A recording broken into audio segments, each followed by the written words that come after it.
আসসালামু আলাইকুম, কেমন আছেন সবাই? আশা করি ভালো আছেন। এটা হচ্ছে সেই সাফা মারওয়া পাহাড়, যে পাহাড়ের মধ্যে আমরা উমরার কাজ শেষ করে এখানে গিয়ে 7টা পাক দিতে হয়। প্রথমে আমরা এইভাবে আস্তে আস্তে হাঁটতে থাকি। তো হাঁটতে হাঁটতে একটু সামনে যাব, একটু সামনে গেলে আমরা দেখতে পাবো যে সবুজ বাতি জ্বলতেছে, সবুজ লাইট জ্বলতেছে। একটা মুহূর্ত চলে আসবে যে সবুজ বাতি যেখানে চলবে সেখানে মানে ওই জায়গাটুকু, যতটুকু জায়গা সবুজ বাতি জ্বলবে ততটুকু জায়গা মানে দৌড় দিয়ে পাস হতে হবে, ঠিক আছে?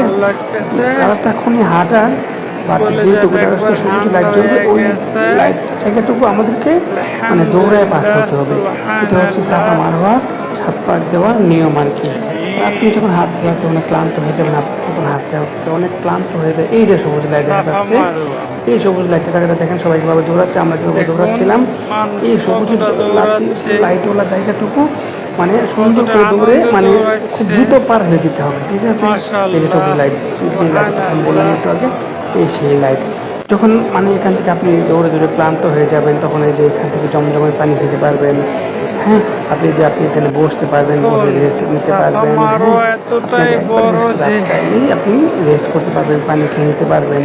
সকল কিছুর ব্যবস্থা ভিতরে করা আছে, সুবহানাল্লাহ।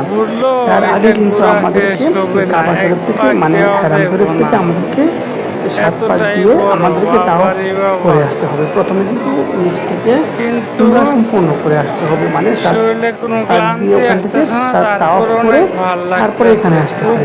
সবাই ভালো থাকবেন, সুস্থ থাকবেন, আল্লাহ হাফেজ।